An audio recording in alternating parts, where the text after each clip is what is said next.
کا دل ضرور انتظار کر کے تھک رہا ہے نا کہ کب اللہ آپ کے نصیب میں کن کا قلم پھیرے گا، وہ کب آپ کے نصیب میں آپ کی مانگی چیز کو لکھے گا۔ آپ ہر لمحہ اس لا حاصل کو حاصل کرنے کی کوشش کر رہے ہیں، اپنی ٹوٹی ہوئی امیدوں کے لیے معجزوں کی تلاش میں ہیں۔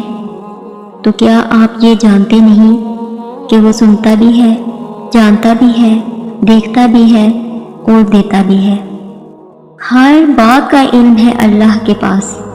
تو آپ کو کیا لگتا ہے کہ جو آپ کے دل میں ہے، جس چیز کی آپ خواہش رکھتے ہیں، میرا رب ان سے ناواقف ہوگا؟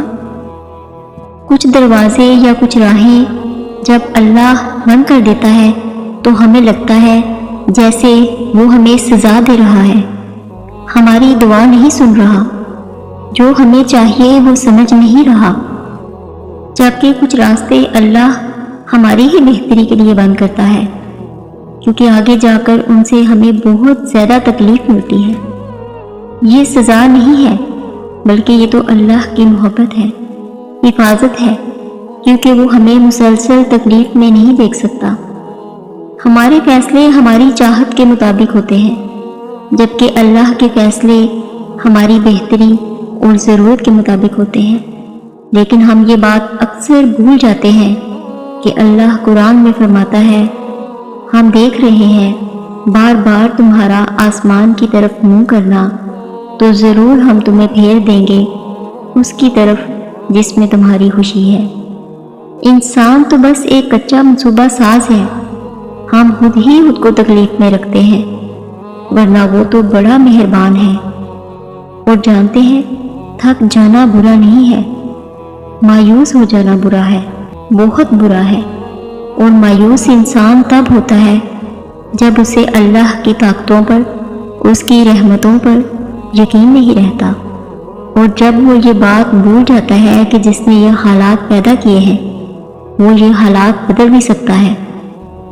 اللہ قرآن میں فرماتا ہے، میں ہر چیز پر قدرت رکھتا ہوں۔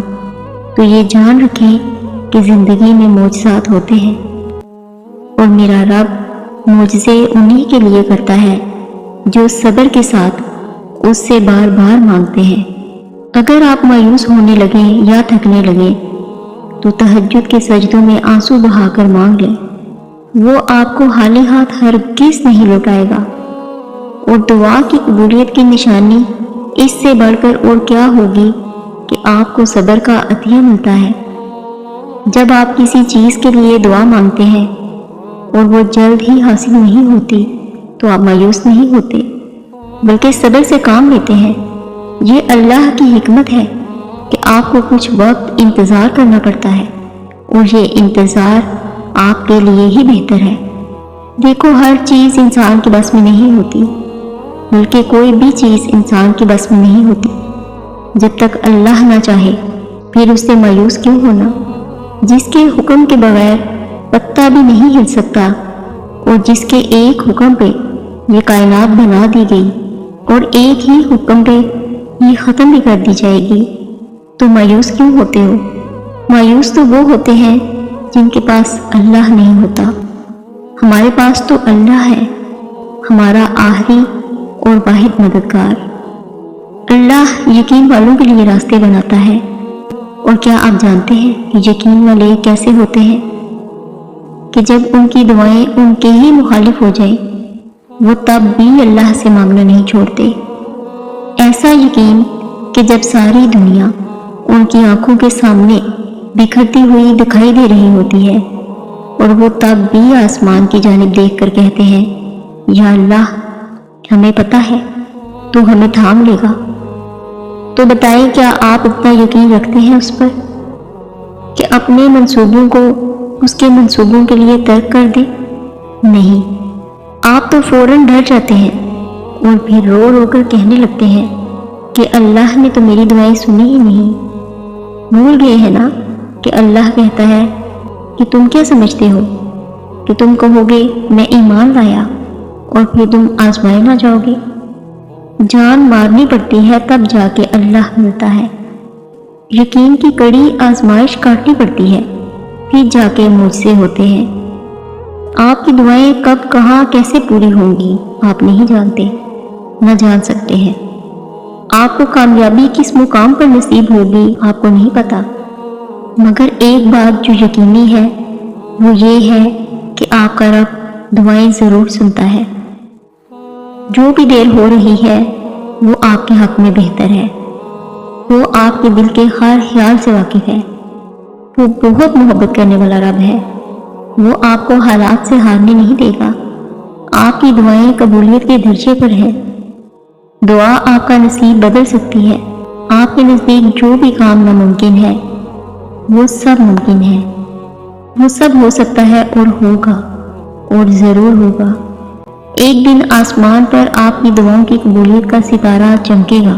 آپ تک آپ کی خواہش پہنچا دی جائے گی۔ آپ کا دل جو آج خالی ہے وہ بھر دیا جائے گا۔ آپ کی زندگی کا اندھیرا نور سے دور کر دیا جائے گا۔ مایوسی انسانی کیفیت ہے، سب کے ساتھ ہوتا ہے، مگر اس مایوسی کو خود پر غالب نہ ہونے دیں۔ اپنے رب کی محبت پر کامل یقین رکھیں، ایسا یقین کہ اگر اللہ آپ کو دائیں جانب چلنے کا کہہ دے تو آپ چل دیں، یہ جانتے ہوئے بھی کہ آپ کی چاہ بائیں جانب ہے۔ بس پھر دیکھیں وہ کیسے بائیں کو دائیں طرف لے آتا ہے اور آپ کو اس راستے سے اپنی قدرت دکھائے گا جہاں سے آپ کو کچھ بھی ملنے کی امید نہیں ہوتی۔ اور یہ جان رکھیں کہ دعائیں ہی آپ کا مقدر ہیں اور آپ کے خیالات اس مقدر کی حقیقت ہے۔ آپ جب اللہ کے روبرو دعا کے لیے ہاتھ اٹھاتے ہیں تب اللہ آپ کا مقدر آپ کی رضا کے مطابق بدل دیتا ہے۔ اور سچ یہی ہے کہ زندگی میں آپ کو وہی ملتا ہے جس کے لیے آپ کوشش کرتے ہیں، اور آپ وہی پاتے ہیں جس پر آپ صبر کرتے ہیں، کیونکہ اللہ اس جھولی کو کبھی خالی نہیں رکھتا جو صرف اس کے سامنے پھیلائی جائے۔ بس مسئلہ یہ ہے کہ آپ تھوڑا سا انتظار کرتے ہیں اور تھک جاتے ہیں، اور پھر خود ہی گمان کر بیٹھتے ہیں کہ دعائیں قبول نہیں ہوتی، یا اب بہت دیر ہو گئی ہے اور اب کچھ بدل نہیں سکتا۔ حالانکہ وہ رب تو اپنے کاموں میں دیر سویر ہونے ہی نہیں دیتا۔ جو آپ کو دیر لگ رہی ہے وہ دراصل اس کی حکمت ہے، اور جو بھی آپ کو ملتا ہے اپنے وقت پر اور صحیح وقت پر ملتا ہے، تو پھر ڈر کر ان وسوسوں کو کبھی جیتنے مت دیں۔ ذرا سی دیر پر مایوس مت ہو جائیں، حالات کتنی ہی مشکل کیوں نہ ہو جائیں۔ آپ دعا کرنا کبھی مت چھوڑیں، کیونکہ اس کا ایک کن آپ کا صدیوں کا کام لمحوں میں کر سکتا ہے، اور جو دعا کا خیال آپ کے دل میں لا سکتا ہے وہ اس خیال کو آپ کا مقدر بنانے پر بھی قادر ہے۔ دعا کی توفیق ہی قبولیت کی سب سے بڑی دلیل ہے، جسے کوئی رد نہیں کر سکتا، آپ کا نصیب بھی نہیں۔